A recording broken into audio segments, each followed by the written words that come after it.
What's it like trying to survive as a free-thinking person in Silicon Valley? Not easy. Fired Google employee James Damore will be here next. How hard is it to think independently, to think for yourself in Silicon Valley? Well, nobody knows the answer to that question better than James Damore. He's the Google employee who was fired because he dared to believe his employer meant it when they said they were committed to diversity, the open exchange of different views. They don't believe in that, and they fired him for it. Now, he is suing the company, Google, for discrimination, but doubtless many others like him remained in hiding in Silicon Valley. James Damore joins us tonight. James, thanks for coming on. Yeah, thanks a lot. So, the deep irony is that you think of San Francisco, the Peninsula, the Bay Area, Silicon Valley as open-minded. Right. Has it do you think it's become more of a one-party state than it was a couple of years ago? Yeah, definitely. Silicon Valley started as just sort of libertarian, yes, open to many ideas, went to Burning Man all the time. But now it's really, there's a groupthink. And, we see that many people are now leaving Silicon Valley because of this. So since you were forced out of Google, not because you didn't perform well in your job, but because you tried to take them seriously when they said they believed in different views, and they don't, have you talked to people who are still there about it? Yeah, I've talked to a few, and it seems like it's gotten even worse, where they've doubled down on some of this diversity rhetoric, and people are even more afraid now to speak up. So if you have even a mildly different view, you're crushed. Right. And so, surveys show that about 80% of conservatives now don't want to talk about anything at work. So I don't think anyone's ever challenged the fact that you're qualified for the job, highly qualified, you have a Harvard degree. Do you have a job now? Fortunately, no. I've applied to many places, but I think a lot of the large companies don't want the risk, and then the small companies want to be bought by Google, so they don't want to hire me either. So Google's so powerful, you think they have a role in your not having a job now, even 6 months later, more than? Yeah, people are definitely afraid of Google. It's the most powerful company in the world. Do you think it's a good business model to be associated with an extreme set of political beliefs, Google, and as intolerant as they are? Is that a good way to kind of broaden your market share? Definitely not. I think that they're really seeing the pushback from conservatives and free thinkers alike. Yeah, normal people. Good luck, James. I really wish I had a technology company. I promise I would hire you tomorrow, but I'm just a talk show host. But you will get hired, and we're going to celebrate when you do. Thank you. Great to see you. Yeah, thanks a lot. Well, Google is policing the content posted to YouTube, and they're using a thoroughly discredited left-wing group to do that. Google is creating a group of trusted flaggers who will help the company monitor alleged extremist content on the website. One of those trusted flaggers is not trusted at all. It's the Southern Poverty Law Center. It's not an expert on the South or poverty or the law. John Stossel recently explained the truth about this group in an amazing report. Here's part of it. The Southern Poverty Law Center, based in that building in Alabama, calls itself the premier group monitoring hate groups. Looking at their map of such groups, you'd think America was consumed by hate. I once believed in the center's mission. Well-meaning people still do. Apple just gave them $1 million.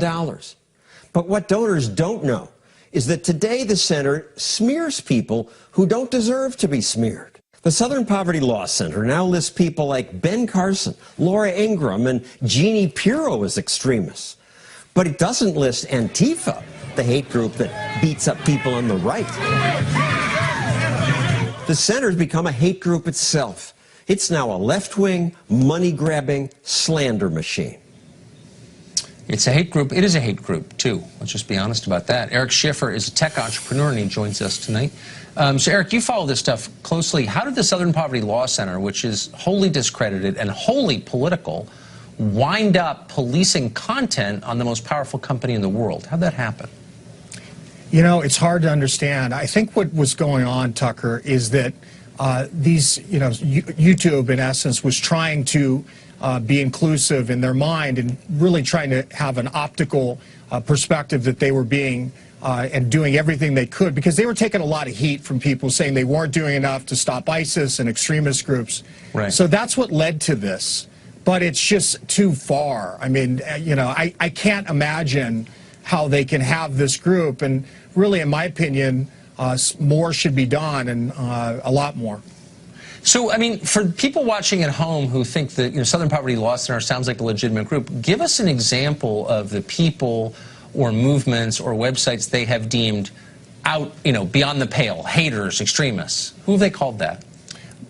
Well, I mean, Laura Ingraham, Ben Carson. I mean, so you've got conservative figures that they are labeling, and I think it's gone too far. It really, in my opinion, that YouTube should fire Southern Poverty immediately from all YouTube monitoring, because it's an outrage. I mean, to have the possibility of an anti-conservative hitting delete for partisan reasons or on any content that's relevant to patriotic Americans. And I think Google really needs to be, and YouTube, be transparent. I mean, moving forward, to monitor content and have a no policy related to anyone that has any political affiliation or any reputation for being partisan. And I think also there really needs to be an apology to patriotic Americans that use YouTube for this gross oversight and unfair process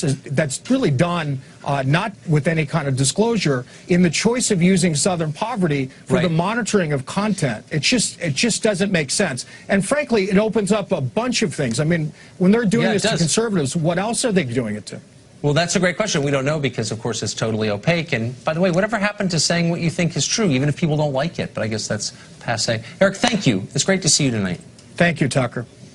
We've talked a lot in this show. We're going to talk a lot more about the growth of the power of big tech companies and how they are now a far bigger threat to your civil liberties than the federal government ever was. Now, the head of a social media network says that Google is censoring his company. How? Bill Ottman is the co-creator of Mind.com, and he joins us in the studio tonight. Bill, thanks for coming on. Thanks for having me. Google is trying to censor your company. How? So we got banned from their advertising platform, probably caught up in their out-of-control algorithms, which basically blanket ban companies based on certain keywords with no real rationality. So just for perspective, I'm not overstating it when I say if you're banned from Google's ad platform, I mean, that can be death for a company. It can. It's actually killed tons of companies and content creators on YouTube who are demonetized. It's a pretty serious situation. So they have the power to just snuff out a young company. Why did they do this to you, do you think? Did you do something wrong? Probably some keyword that got caught up in their algorithms, but it's actually a symptom of a bigger problem of censorship, algorithm manipulation happening on all of the major social networks. And so we're actually building our own ad network to battle this, and it's going to be completely transparent on the blockchain so that everyone can see what's happening with our system, where it's completely open source. Anyone can inspect it, peer review it. So this is how things have to be. It can't be proprietary. They can't. And one thing that I think the news-consuming public doesn't understand is that almost all news you read online is controlled by Google and Facebook because they control, what, 90% of the ads. So they're in charge. They own all the news sources, in effect. And when you go to people's websites who host Google Ads, Google's actually spying on you through those websites. So by putting Google Ads on your website, you're actually becoming an agent of Google. So that's why we need transparent, more freedom-based ad platforms to emerge which don't spy on people by default. So you're challenging one of the most complete monopolies in American life. Why would they let you do that? Why would it's not about them letting us do that. It's, I mean, decentralization, open source, blockchain, transparent social networks are emerging, and there's really nothing they can do about it. Hopefully they will transform. That's what you can hope. So you think that they have this power, the federal government has done nothing about it, they have a monopoly over, basically, over all digital information, and the federal government refuses to rein it in for whatever reason. You think you can provide an alternative to that? You can free up the system from their control? Yeah, I mean, it's happening. Free, open source, decentralized networks are rising up. What's it going to be called? I mean, it's going to be a network of networks. The next big network probably is not going to be a centralized site. It's going to be a multitude of networks interoperating so that it actually can't get censored. So you think that this will radically disempower Google and Facebook? I think that this movement will, for sure, yeah. Yeah. Hire bodyguards. Oh, Bill, that's just kidding. But Godspeed, and we'll definitely be rooting for you. That would be transformative, I think, in ways that people don't even fully understand, but we're definitely on your side. Thanks. Thanks, Tucker.